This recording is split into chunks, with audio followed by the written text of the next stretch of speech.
as some of their key figures are arrested and face lengthy battles in the temple of justice, a blow to the plans of NUP and other opposition parties. The law laced with colonial hangover that was left behind, unfortunately. Clear pattern, it's choreographed. They are just trying to cut our speed. They are trying to make sure. The problem, NUP itself and even the so-called adversaries of NUP, all of them fell into the same trap. They are likely to spend a lot of time. Meanwhile, questions around civic and voter education are growing louder. With civil society taking a back seat, fears of electoral chaos are becoming as predictable as the weather forecast. Places like Karamoja, you won't have any type of civic education, and you are going for an election. So that will affect how they make decisions. That's why our elections are easily manipulated. Tonight we ask, what are the emerging issues and trends as Uganda heads to 2026?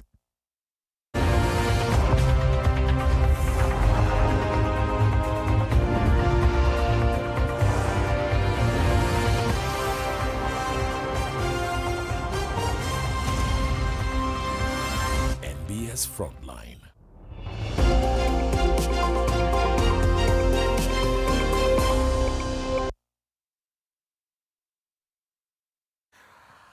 Hi, very good evening and welcome to the Frontline. Still running through the series as we head to the season. The hysteria seems to be growing by the day, yet there are quite a number of questions and red flags that are being raised. Just a few weeks ago, there was a conference by the Uganda Human Rights Commission where they highlighted quite a number of red flags, early warning signals of what 2026 polls hold. Apparently, there are fears that the old ghosts could return to haunt the 2026 polls. Here we're talking about arrests, violence, money, and several other evils. But beneath this, how prepared is the country? Are we learning from the past? Or this will just be more of the same come 2026. Tonight, I'll be speaking to Honorable Ssemujju Ibrahim Nganda, Member of Parliament, Kira Municipality, and the Secretary General of the PFF. Chief of Staff, Brand Master. Great, thank you. Chief of Staff, good. Our frontliner of Fono Pondo, the NRM flag bearer for MP Older Persons, Eastern Region. I also have Mr. Henry Mguzi from the Alliance for Campaign Finance Monitoring. He's the Executive Director. Benjamin Katana, the Treasurer of the National Unity Platform, and Honorable Salam Musumba, the lady from Kamuli, who prides in the blue color. Well, nice to have all of you and a very good evening. I'll start with you, Henry. There have been quite a number of tones pointing to 2026 becoming more of a feverish affair. Paint for us a picture where the country stands so far. So thank you, first of all, for having me. This is my first time to, be hosted here at Frontline. And so good for me to join the Frontliners. My thinking, my reading is that one of the things we see is that there is confirmation to the fact that we are still far too early in the journey of democracy. So when you look at what is happening within the political parties, how they are managing the internal systems within those very political parties, if you look at what is unveiling in the context in which they operate, but also if you look at what is happening in the ruling party, and then you hear the undertones coming through from the electorate, but also in terms of the expectations and how everybody is gearing up to to participate in whichever way, form or shape. But also seeing what is happening, there are things you can tell. Number one, the operating space, the political space, is going to continue to be one that is quite intricate, because I expect the arrests to continue, especially of the folks from the opposition, leading opposition party. You would expect that there's going to be a number of independent candidates, because many are not satisfied with the internal systems that have decided who gets to hold the flag. You are going to expect to see the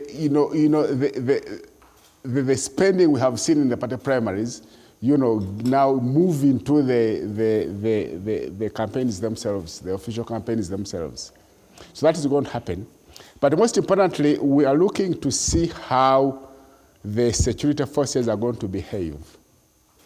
You would want to see that the Electoral Commission would stamp its authority on affairs and make sure that they, at no one time do security operatives get to decide who gets to access which campaign venue, who gets to access which radio when, even when they have paid for them, because we saw this in the past. Do you feel the pulse of the Electoral Commission? No. In fact, there is a sense in which we believe and feel that the Electoral Commission is going to be absent even more, that other institutions are going to take over and play a much more dominant role in determining things and the pace of things. So these are going to happen. So we are looking for, because if you look at what they've been doing, for example, recently, when there was the call for, what is it called, organizations to express interest to be accredited for civic education, you saw that that process was handed over to the security operatives. That was the Electoral Commission surrendering its mandate. So we expect many of the security forces, being anxious and happy Why to so step negative? You've not said anything positive yet. No, because democracy by its nature is like I said, is a journey. It's not a destination, it is a journey. And we are still so early in that journey. So at that time, when you are still so early in the journey, so many things seem not to be right. And so we need, I think, time to be able to... As I shift to OO, do you see a replay of what has dogged the past elections in 2026? Absolutely. So it could be worse. So we are going to have, so the violence is going to be the same or even more. The spending is going to be the same or even more. The opposition candidates are going to struggle to access the electorate. There's going to be arrests. These are things that have been there before. So we expect more of the same. What, in your opinion, is fueling all this pessimism? Well, and are the red flags anything to worry the country? Let me first respond. You asked him why he's so negative, he doesn't see any positive, or at least hasn't said one. If he doesn't paint it so negative, how else would he raise funding? Oh, really? Is it about funding? Yes. The civil society organizations, if they don't say things are going to be very bad, how would funders believe and fund them? I think that's part of the reason he has not mentioned one positive element. But let me now come to your question. You tell us the positive one. He's on the floor. He's on the floor. He will tell us. First and foremost, the enthusiasm. Even when people say the ground is hard, the enthusiasm, the determination of the political players, active political players, the political parties, the activists, that you see in almost all parties, you see high activism. People are willing to go for it, even when people are saying the ground is going to be terrible. People are still willing. For me, that consciousness is positive.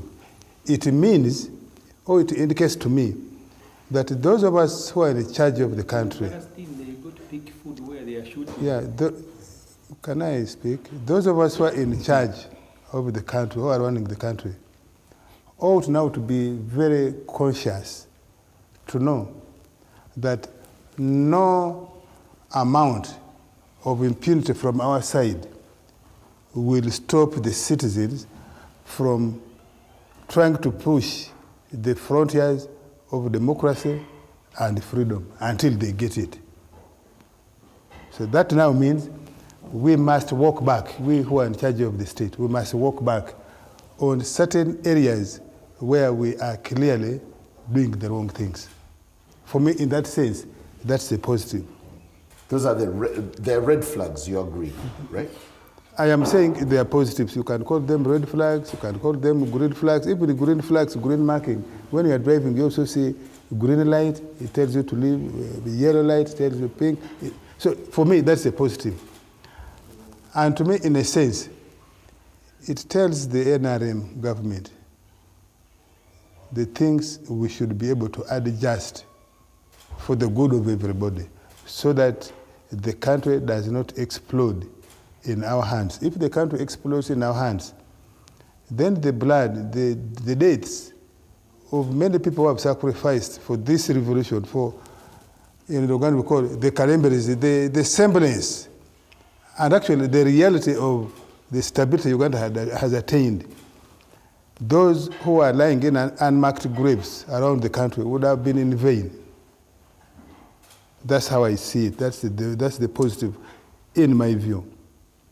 How does it appear in the case, to you? Yes. In the case of NRM, yes, we had fallouts, but again, even within that fallouts, you see that we have not had any, at least not at the national level, we have not had any major leader of NRM running away, disgruntled, and joining our active opponents. That means that there is a central theme in the NRM, that even when people disagree with elements of procedure, elements of practice, they are still willing to offer the NRM. Before we get there into defections and the evidence of your members, I am making my analysis. How does it sound to you that each time the country is going into an election, the same fears pop? We're now talking about arrests, kidnaps, we're talking about violence. Because we are still dealing with the same elements in the political space. And what are these elements? You have the NRM that believes it is a vanguard group and must enforce discipline in the country. Whether we have elections or we don't have elections, we must have discipline. Particularly discipline among the political class, the leadership of the politics. On the other side, we have the elements in the political class who think somehow somebody has told them, they have convinced themselves. Are you saying NRM and discipline in the same sense? Yes, yes. We have some elements, particularly the ones who are challenging NRM, who have convinced themselves that once we are political leaders, we are candidates, we are in an election environment, everything can be put aside. We can put common decency, we can put the rules aside, we can put laws aside, we can even put common sense aside. And therefore, also try to do what NRM did in 1980, the precursor to NRM. You remember the precursor to NRM? UPM. Said if you fidget with elections and election results, we shall go to the bush. There are elements in Uganda today. This was being picked. You have seen their posture. They are saying if you are just 27, you also after 5 years, you overwhelm. They think they can repeat that episode. Now, do you think NRM should stay put and let those people lead the country to another breakdown. NRM is saying, no, we shall not allow you. We shall do what it takes, especially within the law. And of course, when you do within the law, sometimes you go overboard. So some of the elements in the NRM now, they do things overboard, which NRM must reflect on. The other one, and so to respond to him, you asked him, does he see the Electoral Commission? For me, I see the Electoral Commission. But the Electoral Commission is not in charge of everything during election. Electoral Commission is not the one in charge of enforcing. It cannot enforce rules when you're going for nomination at their premises, can enforce rules at polling stations. But outside the polling station, for example, if somebody is intimidating others, if somebody is showing violence, if somebody is bribing someone, that remains the function of the center of the state, which is the police and the other auxiliary security services that come to support them. And so for me, if you're in this election, be mindful that the state still prevails. The Electoral Commission will not shield you if you intimidate people. If you are doing parades, you are training in arms, you are doing arms and foot and arms drills and things like that to scare people, or even actually to cause mayhem. The Electoral Commission is only going to shield you. Tell your people to do things that are normal. Honorable Salam Musumba, what kind of picture do you have of the election that Ugandans are gearing up to? Well, thank you. I'd like to look at the environment, very toxic. The operating environment generally is a very toxic one, very intimidating, very unfair, volatile, with potential, high potential of turning into a radicalized environment.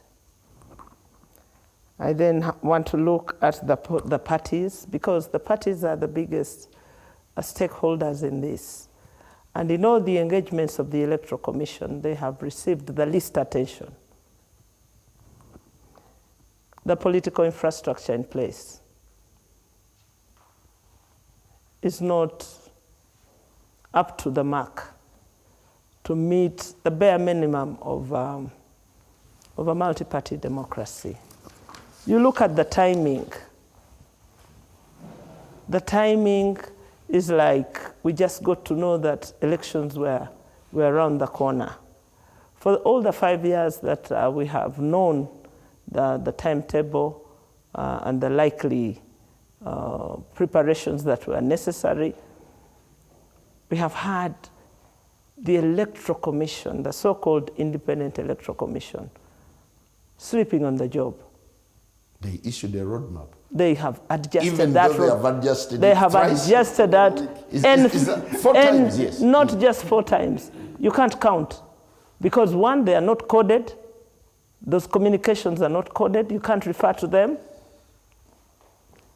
They are not, they're not secured. They are not even referenced. You can only talk about dates, which dates they can change. Very unprofessional lot. For all the money that we pay them, they have chosen to abrogate the Constitution and their mandate. So, the Electoral Commission is a weak link. They have not sought to improve anything, even by way of communication. They rely heavily on the NRM timetable. That's why you see they are ever confusing. The time frames, they link it with the NRM program, and so that the population gets confused. The voter education is something that you don't know about. They abandoned that long, long ago. The accreditation, which should be early, just to make sure that we are maintaining a standard of sorts, nothing. Then you look at the rigging infrastructure that they've put in place, the surveillance infrastructure. Right now, these Operation Wealth Creation guys, the ones they abandoned in the villages, are in 𝐀𝐍𝐈 being tutored on election rigging. Seriously? Yes. Yes. Check. Don't take my word. About this? Don't take my word. Check. They're there. Then you have the money. The money is a big factor. But I don't think that given what happened with the money in Kololo, that the appetite is very high for it to decide the next election. I get the feeling not, but the money will be a big factor in it. Then the violence, the ghetto boys and the ghetto infrastructure by Damlira of police and his entire infrastructure. You know, have you ever seen a nation whose biggest output of its young people is ghetto? Anywhere on this planet. Can you imagine that the biggest success of NRM was to create a ghetto community and merchandise it and weaponize it, use it, deploy it to met terror, the way you saw in Kawempe. The kidnaps, that's the environment we are talking about. So, do you realize and then, listen to me. Disenfranchising. No, but I'm describing for you what I see. Because I am not a desktop politician. I am a pragmatic one. The people. In this, where do you see the place of the people? All power belongs to the people. Do you see them empowered? They have been disempowered. They have been displaced. They've been traumatized, cycle by cycle. And what has happened? And so you have an electoral commission that is bragging that it's going to produce anything out of that kind of recipe. Because if you have that recipe, what is the product you're going to have? Will you have a chapati, for instance? No. Will you have a cake? Well, thank you. I will certainly get back to you. Benjamin, there are confusing stakes now. Where NUP is, there's a bit of enthusiasm on one part. We saw you yesterday returning the papers for your candidate, Honorable Robert Kyagulanyi. But on the other side, NUP is living in a lot of fear with all these arrests. And the UPDF has come out to say whoever participated in the drilling parade will be picked. Do you get a sense that these are the toughest times ever for you? I think the starting point is that it's not where NUP is, but where Uganda is. The NRM government, by DNA, history, and approach, is a military dictatorship that relies on coercion to obtain permission to govern the country. Now, and this has not started with NUP. In 1996, when even at that time, Museveni enjoyed some reasonable support across the country, they still used coercion, the supporters of Semo